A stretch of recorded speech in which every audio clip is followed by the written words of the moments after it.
You begin as a pale, soft idea of an ant, sealed inside an egg no bigger than a grain of dust.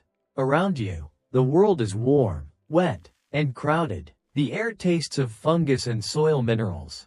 The walls press close, polished by thousands of feet. Above, vibrations never stop. The tap of legs, the scrape of jaws on dirt, the quiet pulse of a living city that never sleeps. You do not know it yet, but you are not being made to explore the sun or choose a path. You are being made to become a door that bites back. You hatch as a larva, a white curved body with no eyes, no armor, no pride. You are carried like a precious problem, cradled in the mandibles of workers who smell of brood and labor. They place you among other larvae, lined like commas in a sentence written in pheromones. A nurse feeds you mouth to mouth, a warm ribbon of partially digested food, sweet with plant sugars and sharp with protein. You feel it spread through you. And you grow. You grow fast, because the colony is impatient and the world outside is cruel. Every meal is a decision made by someone else. More protein for jaws. More nutrients for muscle. Less for dreams you will never be allowed to have. You are a week old now, and your body begins to betray your future. Your head thickens. Your mandibles, still folded in soft tissue, swell like tools in a box being assembled. You sense the colony's logic the way a stone senses gravity. Workers are quick, small, numerous, built for carrying and cleaning and endless errands. You are being built for one job, to be heavy, hard, and expensive. A soldier ant is not cheap. You are an investment made in a world where investments are spent in bloodless silence. Then the day comes when you stop eating. Your gut empties, your skin tightens. They move you into a safer chamber where humidity holds steady and air currents are gentle. You curl, and the world turns inward. You become a pupa, a quiet shape wrapped in your own transformation. Outside your chamber, the colony keeps moving, because it cannot wait for you. Fungus gardens must be tended. Tunnels must be reinforced. The queen must be fed. You are not the center of the story. You are a future wall. You emerge with skin that is still soft and light in color. Workers lick you clean, removing the last traces of pupal sheath. Your body darkens as your cuticle hardens, turning from fragile pale to armored brown or black, depending on your lineage. Your head is huge compared to your body. Built like a helmet, your mandibles are thick, serrated, and capable of crushing insect armor, tearing soft tissue, or clamping onto an enemy until one of you stops moving. You are larger than most of your sisters, perhaps 10 to 15 millimeters long, and you feel it immediately. Weight is power, and weight is also a sentence. You are 2 weeks old now, and they do not send you to the nursery. You do not get the delicate work. You are guided to the entrance. The air changes. Inside the nest, everything smells like family. At the entrance, the scent thins, and outside odors seep in: wet leaf litter, mold, sap, the metallic tang of rain on stone, the sharp bitterness of predator breath. Light is a shock, a pale glare at the mouth of the tunnel. You take your first position like a boulder placed with purpose. Your job is simple. If something tries to come in that does not smell right, you make it regret the attempt.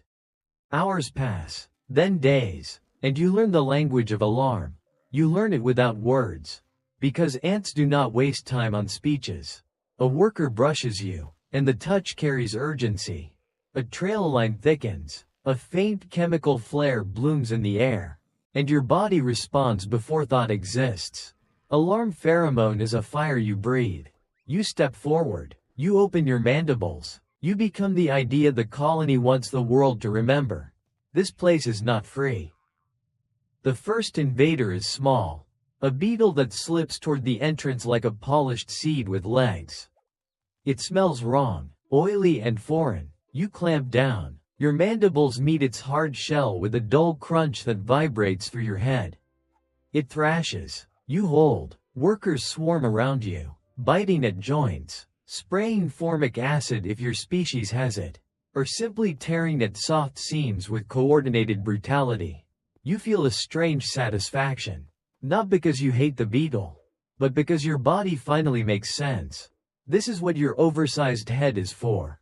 This is what your life is for. You are a lock, and the key is pain. Soon it is not just beetles. Spiders drift near the entrance on silent legs, patient as hunger. Centipedes probe the soil with antennae that read vibrations the way you read scent. Parasitic flies hover outside in bright heat, looking for a moving target to tag with an egg, because even a soldier can be used as a nursery for something worse. Birds peck at the ground and listen for movement. Sometimes the shadow of a lizard slides over the entrance, and every ant freezes for a breathless moment. The world is full of mouths. Your colony is a dense source of protein and fat, and everything wants a piece. You are 1 month old now, and your job expands. You still guard, but you also escort. When workers leave to forage, they form trails that braid through grass stems and over roots like living ropes. You walk beside them, a moving shield. Sunlight filters through leaves in thin gold beams that cut the forest floor into bright islands and dark trenches. The ground is textured with sand grains, dead needles, moist clumps of dirt, and slippery patches of fungus. Your feet grip and release in steady rhythm. You are not fast like a worker, but you are steady, and steadiness is valuable when danger chooses the moment. A rival colony tries to cut your trail one afternoon. You smell them before you see them. Strangers with a different chemical signature. Sharp and wrong, like a note played out of tune. Workers hesitate. Then the air ignites with alarm. The two groups collide in a knot of legs and jaws. This is not a heroic duel. It is a crowd crush. A chemical storm. A grinding mess of bodies that bite and hold and sting and pull. You find an enemy soldier. Another heavy-headed shape built for the same cruel purpose. You lock mandibles with it. The pressure is enormous. Your legs scrabble for leverage on loose soil. You twist. It twists back. For a moment, you are two machines trying to break each other. And the only audience is the indifferent sun. You win by not letting go. Your mandibles cut into the softer seam near its neck. It releases, and you slam down again. Workers pile onto it, and it disappears under a living blanket. You feel triumph, and it is immediately hollow. Because you smell your own sisters dying nearby. A soldier ant does not mourn the way a human does. But you register loss in the thinning of familiar scent. In gaps where footsteps used to be. The colony accepts casualties the way soil accepts rain. It is not personal. It is arithmetic. After the battle, you return to the nest with a cracked edge on one mandible. The damage is small, but you feel it in every bite. Inside, the tunnels are cooler. The humidity wraps around you like cloth. You pass chambers where the fungus garden, if your colony farms it, breathes a sweet earthy smell, and workers trim it with careful precision. You pass brood chambers where larvae pulse softly, blind and perfect, each one a future tool. Somewhere deeper, the queen exists, a living engine of eggs, heavy and tended, the only one who truly continues the bloodline. You will never meet her face to face. You do not need to. Your entire body is already a message she sends to the world. Survive. You are not allowed romance. You are not allowed to become a parent. Soldier ants in many species are sterile, built to defend rather than reproduce. If there is humor in your fate, it is this. You are one of the largest bodies in the colony. Yet you do not get to pass your genes on. You are a mighty dead end by design. Your reward for strength is to be used up. Your legacy is the fact that something else lives because you did not. Seasons shift above you even if you rarely see the sky. Rain drums on leaves and seeps into the soil. And tunnels sometimes flood. When water rises, workers rush larvae to higher chambers. You brace at a collapsing wall and help hold back a slurry of mud with your own body. Legs spread, mandibles wedged into packed earth. The smell is thick and metallic, the texture gritty, and the pressure relentless. You are a living sandbag. You can feel the colony's panic in the frantic brush of bodies against you. In the sharp spike of chemicals that mean hurry, hurry, hurry. When the flood finally recedes, you are coated in dirt and exhaustion. But the brood survives, and that is the only metric that matters. Dry heat comes later. The surface bakes. Antlions dig pits in loose sand. Hidden funnels waiting for a slip. You escort a group of workers carrying food across a patch of exposed ground. And one of them slides toward a pit. You grab it by the leg and pull. Anchoring yourself against pebbles. Sand spills like liquid. Something beneath it flicks grains upward. Trying to bury the rescue in failure. Your muscles strain. The worker comes free, trembling, and the group rushes on. You do not chase the antlion. A soldier does not waste energy on every enemy. You choose the fights you cannot afford to lose. You are 3 months old now, and your armor shows the story of your days. Scratches stripe your head. One antenna is slightly bent.